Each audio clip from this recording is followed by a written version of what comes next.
Here comes the money. You're now listening to the Gambling with Gold podcast with Jason Gold. Presented by Champions Round. Welcome to episode 103 of Gambling with Gold. My name is Jason Gold. This is Stephie Smalls. This is the Week 2 NFL betting preview. We crushed it in Week 1. We are back for Week 2. Steph, how you doing? I'm doing good. It was a fun Week 1. Not a lot of upsets there that people were not expecting, so I'm excited to get into this Week 2 slate. My God, was it a disaster out there if you did not have the Ravens and Survivor. Fortunately, I did at Circa in Vegas. Thank God. Almost half or over half the people are gone in that one. 3 Circa contests for me. First one went 3-2. The other 2 went 5-0. Hot and spicy week to start off. Can't wait to get into the slate this week. Some Champions Round plugs. Off the top, we have 3 7-stakes contests this week.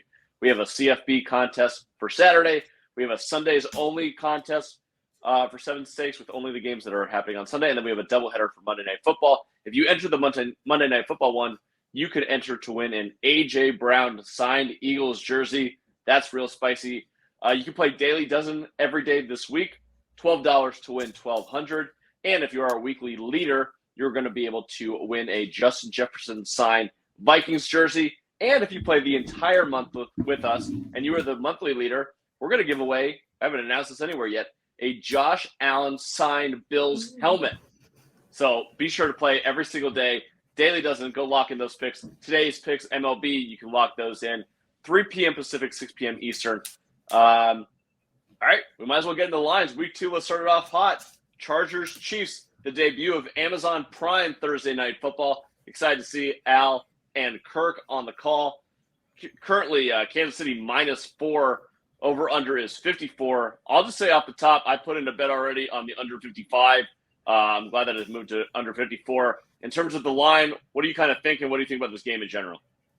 Yeah, still it kind of makes me a little uneasy still. I think that the Chargers defense looked really good, and I think that that's partially why they won that game last week. Mahomes also looked fantastic. Like, Tyreek Hill, who no one cares, doesn't matter. Him and Reed are obviously still very much on the same page. Don't love this game. I like that you got that number at 54. Would you get it at 54, you said, or 55? 55. It's at 54 in the market right now. Yeah, I like that a lot. This is an interesting game. I'm probably leaning towards Kansas City here. What about you? I'm a little torn on that number. My power rankings make this Kansas City -5, but divisional game, Chargers won at Kansas City last year. Kansas City's offense looked really, really good. You're right. Mahomes didn't miss a step.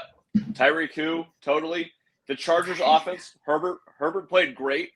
The running back situation, not awesome. And I think that one of the things that stood out to me, one, maybe no Keenan Allen in this game, probably pretty important for the Chargers. And second of all, I'm a little concerned long-term about the speed that the Chargers offense is going to play with at this point. None of the running backs look particularly explosive. We know that Austin Eckler will be at some points, but he's not exactly a burner, right? And now Right. you lose Keenan Allen, who's the best possession receiver in the NFL. Mike Williams did not really get targeted at all. DeAndre Carter had a massive game. He might end up being the third wide receiver for the Chargers, and then Joshua Palmer's probably going to step into this Keenan Allen role. Is that enough offense to go head-to-head with this Chiefs offense that looks, they didn't miss a step. They're ready to roll. I understand. Look, I could not be more against the Arizona Cardinals. So let's put it at that our Arizona Cardinals defense may stink, but Kansas City looks really confident. Thursday night short week at home. Lean towards the Chiefs, but -4 in a divisional game versus a really talented opponent. Kind of tough, right? Too much there, I think, a little bit. I think I'm better off with the totals, maybe looking at team totals too, but I'm probably staying away from the spread in this game. All right, let's head over to the Sunday slate. First game that I have on the board, Miami Dolphins +3.5 against the Baltimore Ravens, both winners this week. Total set at 44.5. Any initial lean on that game? I can't drink the Dolphins Kool-Aid, and I want to drink the Dolphins Kool-Aid, but I can't. I like the Ravens to cover at home. The Dolphins is obviously very tempting here, and I think this is going to be a really close game.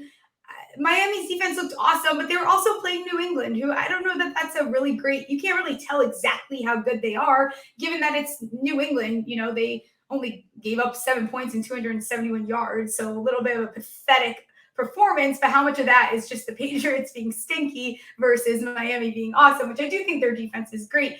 But Lamar looked like he really settled down once he got into the groove of things towards the end of that game. Looked great. So I'm going to stick with the Ravens covering at home. I could see this end up being one of those shootouts, though. Ooh, interesting. Okay, I was going to go the other way here. So my power rankings have this game Baltimore -4. Total is set at 44.5 right now, leaning towards that under personally. It started off at 44. I'm hoping this gets to like 45 or 46. The reason that I'm thinking the under here, so Baltimore's offense against the Jets sputtered for most of the game. They hit 2 really deep balls with Lamar Jackson. Didn't look like they were completely in sync. The running backs really did much of nothing with Mike Davis and Kenyon Drake. I'm wondering if that Ravens offense is going to take some time to get churning. Meanwhile, Miami's defense looked really good. Yes, it was the Patriots, but they still look good. Javon Holland was great. They got to the quarterback. That was awesome. And then Miami's offense, I'm really high on Mike McDaniel. I thought that they did some really good things against the Patriots, but all in all, they only scored 13 offensive points against the Patriots. So am I really that high on this offense right now? Tyreek Hill got involved in the offense. Waddle had a nice touchdown pass. Some creative stuff in the running game, but not that many yards. And Tua, despite the fact that they won 27, Tua looked like crap. He was objectively terrible in that game. He left a lot of points on the board. So I'm a little scared to take Miami in this situation. I think that Miami plus 3.5 is the right side.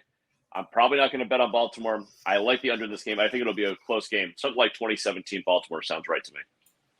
That's fair. I just want the Ravens to crush them, but that's again. I do too. That's what's going to happen, but it's what I want.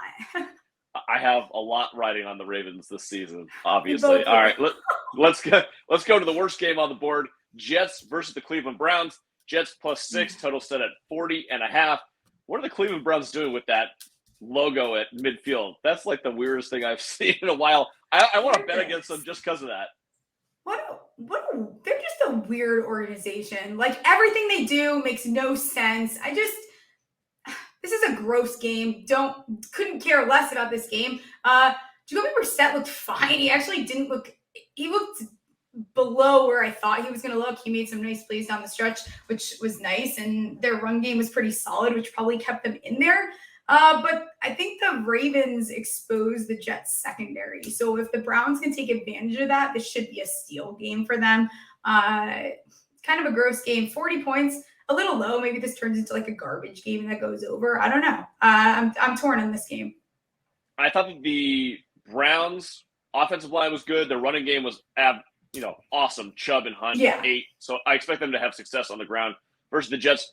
The Jets are just – it's a young team. They're going to take some time to gel. So I wouldn't be surprised if Cleveland puts it on here. My power ranking has this at 5.5, so I probably won't bet Cleveland this game. That's the side I'm leaning on. If Cleveland gets to 7, seems like a teaser piece would be in play here. Yeah. That's about it. I do know that this number has come down a little bit. It was 6.5. Now it's 6. So some early money coming in on the Jets probably is a bounce back spot. Cleveland won, so maybe that part I understand. Generally a stay away from me, though. Yeah, just a gross game overall. Like, we'll stay away I'm not watching that game either. And I probably won't rewatch it either on Monday. It was definitely not going to make much of the red zone. I can guarantee you that. Next game up, really interesting game. Washington Commanders plus 2.5 at the Detroit Lions. Total set at 48.5. I gave this play out last week before the week 1 games even started. I said, bet on the Lions overs early in the season. So we crushed on the Philadelphia Eagles and Lions over. And I bet this number at 45. The over for Washington Detroit is now at 48.5. I still think it's a good number. Just like last week, this number from the Lions hung out at 48.5. Wait until this thing hits 48. It's a key number. That would be my play here, over 48 in this game. In terms of Commanders Lions at plus 2.5, minus 2.5, what side are you kind of leaning towards right now? This is interesting here. Wait, who is the favorite here? Why am I mixing these two? The Lions are favored by 2.5. Okay. Yeah, I don't know. I just think that Carson Wentz is still full of shit. Like, I love that he had like a little bit of a resurgence. But again, like, we kind of saw that same thing where everyone got excited last year when he was playing with the Colts, and he just reverted back to who he is, where he acts like he doesn't know how to play football. So I can't put a lot of trust in the Commanders and in that. I think that Dotson looked awesome, and the Detroit offensive line is very impressive, and I think it's going to give the Commanders problem. Despite, I will give credit to Washington's defensive line. They looked much better than I was personally expecting. I'm kind of leaning on the Commanders. I don't know. What are you doing? My power rankings have this Washington favored by a half a point. So in theory, that's a 3-point advantage for me. I should be taking the Commanders. I love this Lions team. I love that they don't quit. Look, their defense, like I said last week, they still stink. So the defense is terrible. They're not really going to get to the quarterback. This is more of a matter of, is Carson Wentz going to turn over the ball? Is there enough pressure in his face to do so? I'm not sure, but I do think this Lions offense can have success against the Commanders.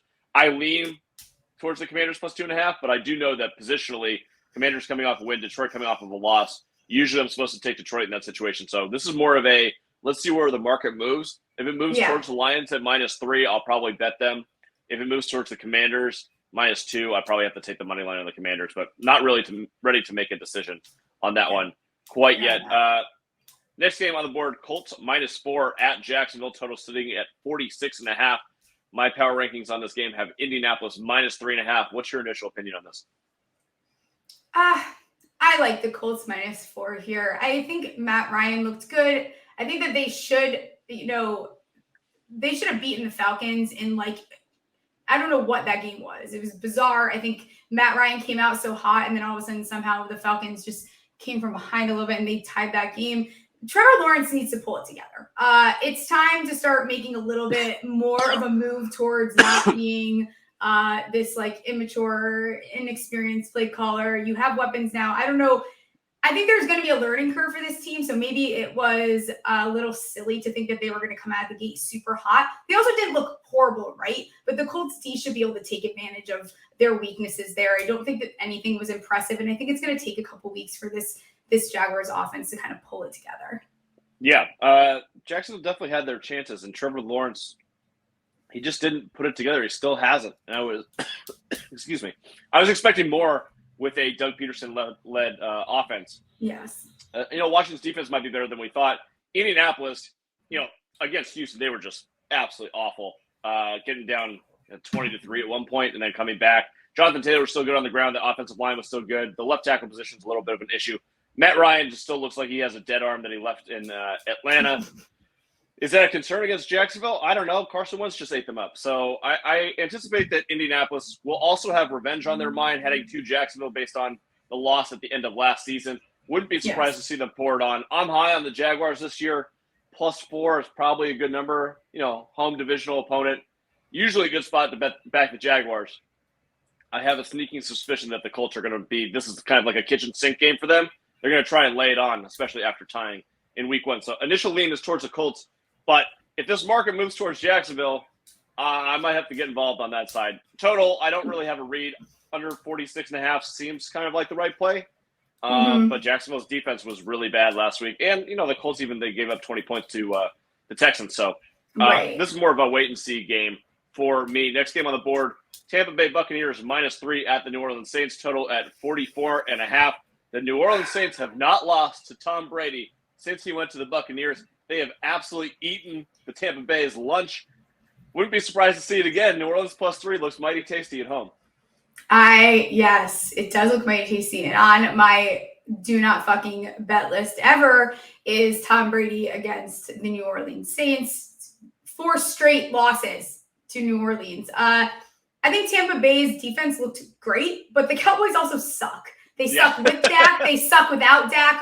This is another game where it's they dominated, but in what fashion when they're actually playing a competitor? Because that was not a competitive game. It's hard to be able to tell. They only allowed 3 points under 250 total yards. But again, the Cowboys are a disaster. Their wide receiver room is a disaster. Their O-line looks atrocious. Now they don't have Dak. Tempting. One of my things is I do tend to like backup quarterbacks that first time that they get that start, but that's besides the point. That's another game, and we'll talk about that when we get there. So it's hard for me to stay away from New Orleans here. 45.5, maybe we see this go over, but again, this might be something where I watch how this moves. This Tampa Bay offense has just struggled so much against this New Orleans defense. So honestly, I kind of like the under 44.5. The Saints, I've seen some +3.5s in the market. If you can get that go grab that. At 3, it's a little dicier.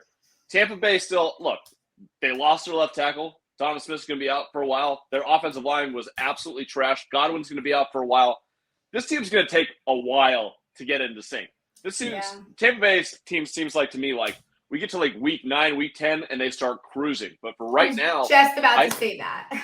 I think they're going to have some issues. And New Orleans, their defense looked like crap against Atlanta. Mariota ripped them up for the first 3 quarters, and then they had a great comeback. But I anticipate that the Saints defense will have a really, really good plan for Tom Brady. +3, +3.5. Seems like a good bet on the side of the Saints.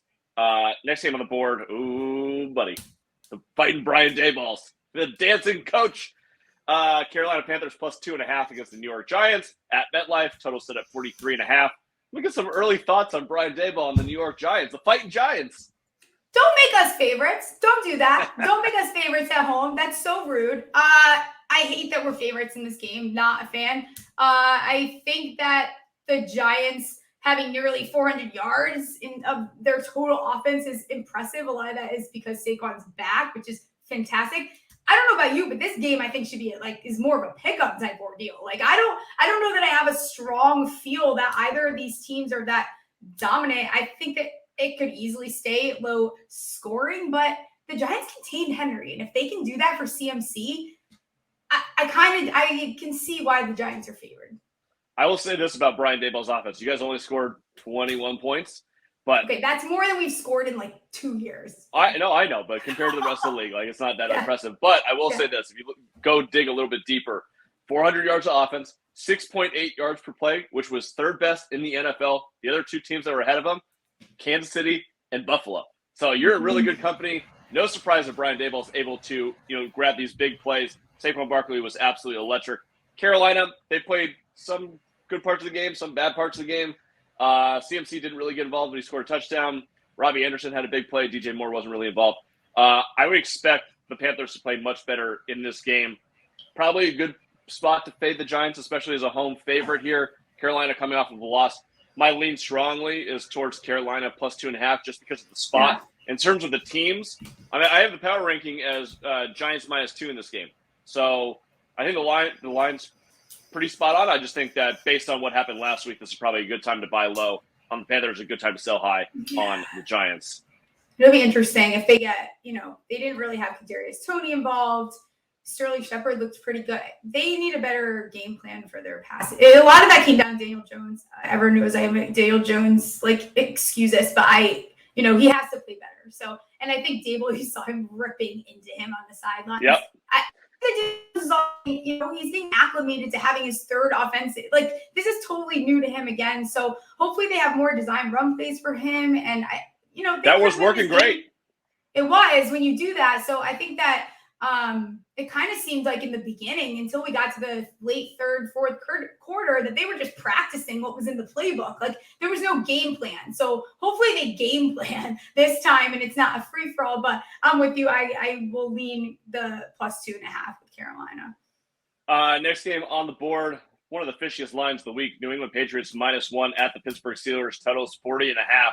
I'm sure that everybody in the public's gonna say, "Why the hell are the Steelers dogs at home?" The book's trying to tell you something, my friends. You're supposed to bet on New England in this game. I don't want to. I just made a shitload of money on the Pittsburgh Steelers. I liked what I saw out of that defense. How are the Patriots going to score any more than 7 points in this game? Right? Who cares if TJ Watt's not in the game? Minka Fitzpatrick's there. What, New England's going to throw the ball?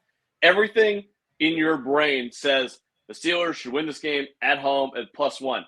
There's a reason the line is so fishy. I have to be on the Patriots. I hate it. It's the grossest thing I'll do this week. You just got to trust what the bookmakers are telling you sometimes. Yeah, I don't know what, the Patriots did nothing exactly. That makes me want to bet on them now, makes me want to bet on them week 10. I don't like the Patriots this year at all, actually. They've done nothing to show me that, but I'm with you. Again, that's more of a reason. When I feel that strongly, why the fuck would I want to bet on this team? It's normally because the books are telling you something there. And again, Trubisky looked horrible. He looked so bad. There was nothing of it. They're lucky that their defense is that their defense looked incredible. Yeah. To get Burrow to throw 5 interceptions is insane. I don't really care if TJ Watt's out. I think they'll still be really dominant. But I don't know, man. That O-line just looked like crap. Najee is obviously not himself, and Trubisky is just not good. There's a good chance Najee doesn't play in this game. Yeah. So I don't know. Go pick up Jalen Warren and pray that they have a running game. But I think that I'm going to have to be on New England in this game. It's gross. This is like the puke-tastic game of the week. But I think I'm going to have to be on New England. All right, let's go to Los Angeles for the first game of the afternoon slate. Falcons plus 10.5 at the Rams. Total is 46.5. I really wanted Atlanta to win this game. One, for Mariota reasons, but two, because this would have been a perfect fade spot for the Falcons, a perfect buy spot on the Rams. You don't quite get that, but Rams minus 10.5 against this Atlanta team that, we didn't have high hopes for. Their defense completely struggled in the second half. The offense was pretty good. I mean, they made some plays. Cordell Patterson was great. They need to get Kyle Pitts involved a little bit more. I just think this is probably a good bounce back spot for the Rams. 10 days off, time to prepare, time to get things right. I think that Allen Robinson has a big game. I think a little bit of a bounce back for Cam Akers too. I think that Sean McVay got enough shit for not using him. So I lean initially towards the Rams minus 10.5, despite that being a really big number. I just think it's a good spot for them. I want to be a brat. This is a brat game. I want to be a brat. I want to take that Falcons plus 10.5. I think the Falcons are going to end up being that team this year that just annoys the shit out of everyone. I think they're going to randomly stay in a lot of games. They're going to be aggravating because on paper they should not be good at all. And I think that they still have enough there to be annoying. It depends on if the Rams can actually pull it together and be the Rams. Like, I don't know what we saw last week against the Bills, but they've had a lot of time off. And ultimately, I think Rams is the way to go here. But if you want to get bratty, this is a nice little brat play here. All right, Seattle Seahawks plus 10 at the San Francisco 49ers. This over-under is 42.5. I'll just go on my rant off the top.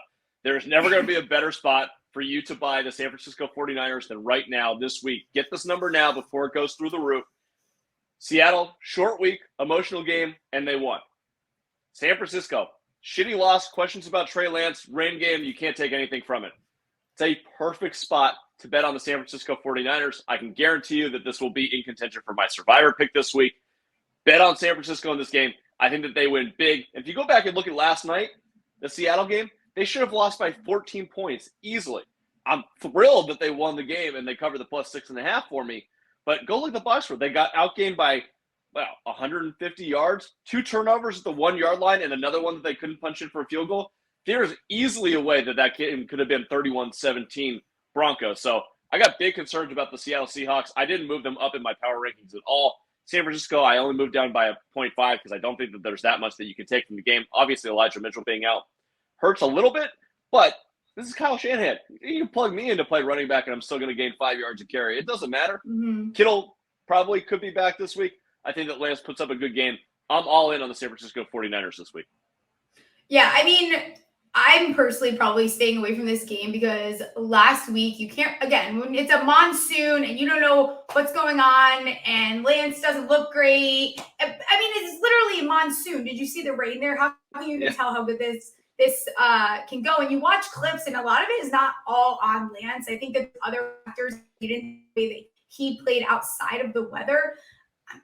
You would think that Shanahan will, pull it together and be competitive at home. My lean is obviously the Niners, and you look at the Seahawks. The Seahawks, didn't that last night feel like that game that we're going to be talking about next year this time? Like, oh, remember when the Seahawks beat the Broncos? Like, it just, there's a lot of narrative around it, and a lot of that could have just from motion that they won. So I don't know. I'm staying away from this game. I'm happy for you. I'm staying away.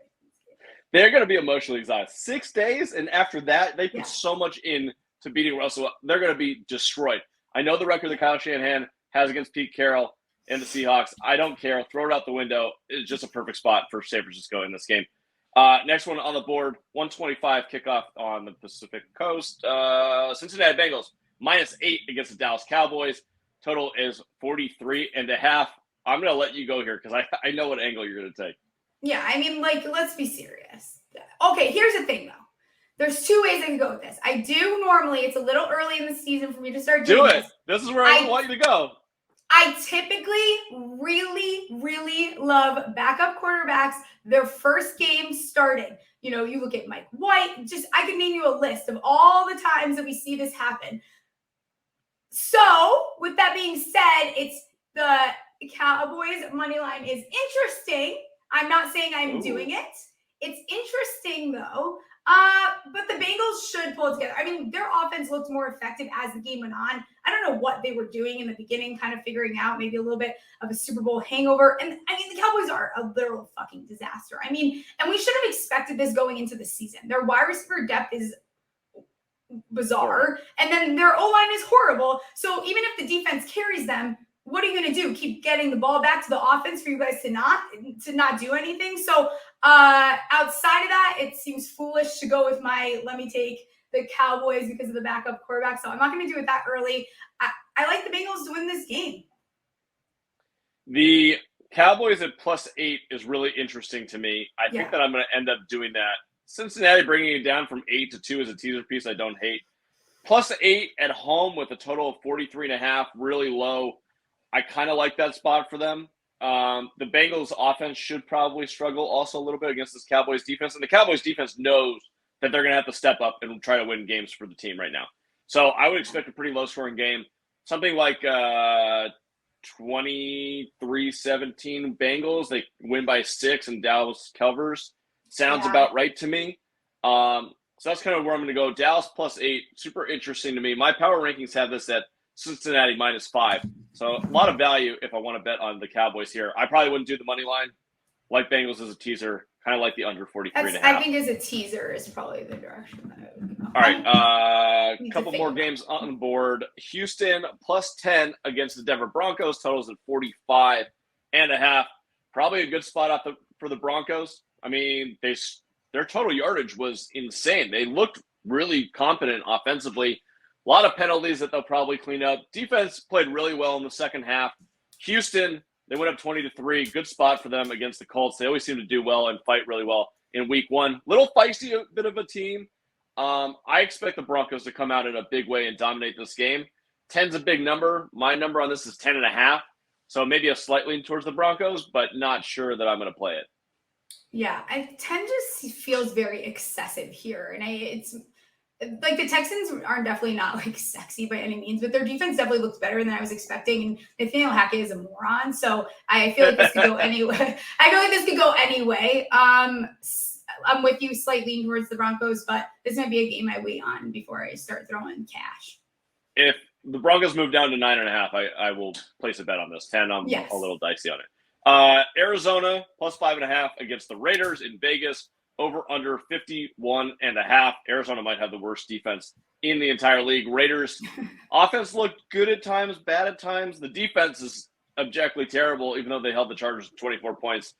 Defensive line is really good, but that back end is really terrible.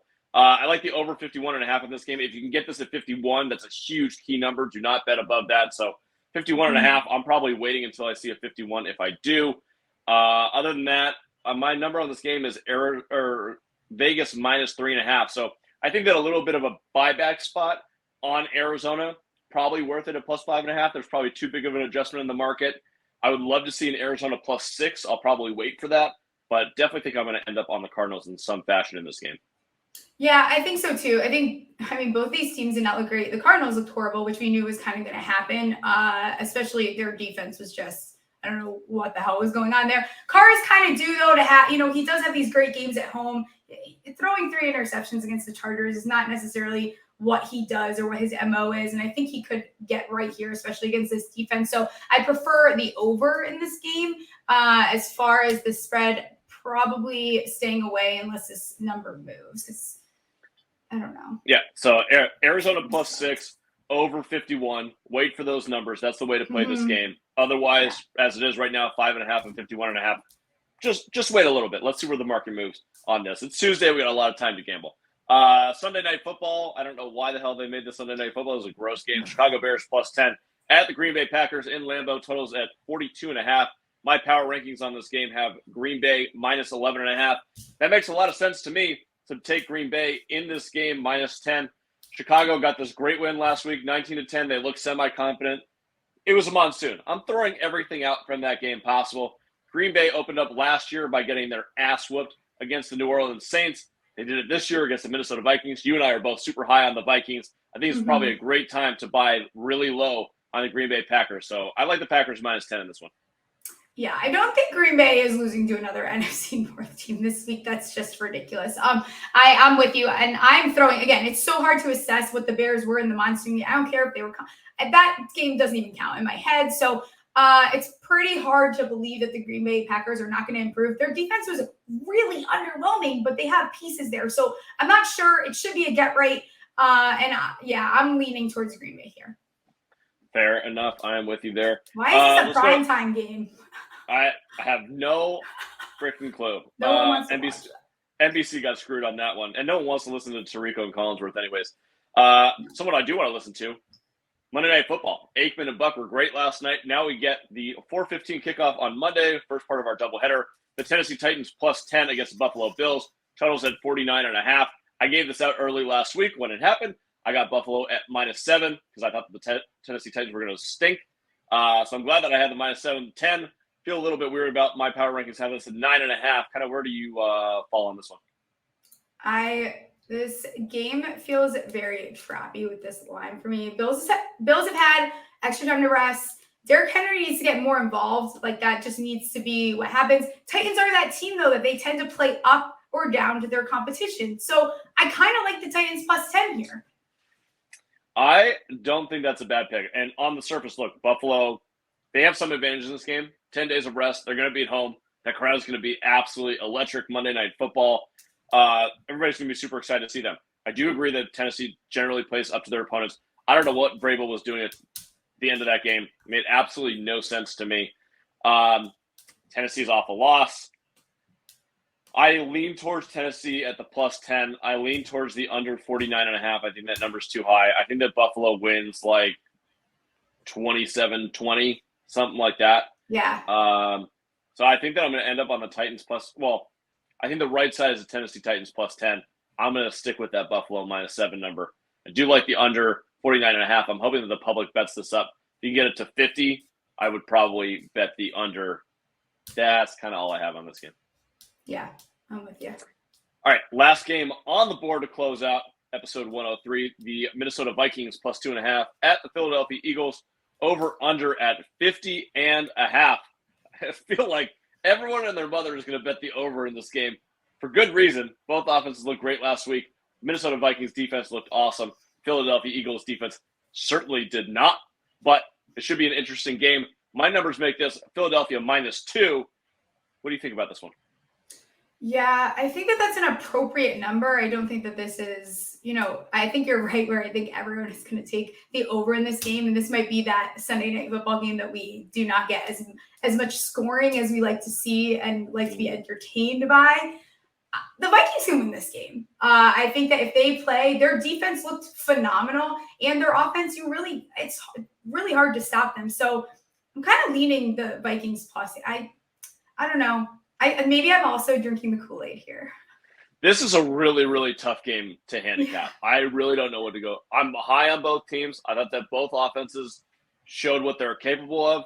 I think that the Vikings have a lot more room to grow. The Eagles were playing the Lions defense, so how much can we really take from that? They had 2 rushers for 90 yards, 3 running backs scored touchdowns. A.J. Brown was a monster. I would say the best way to play this game early, I would like to play Devontae Smith over props, because he had a 94%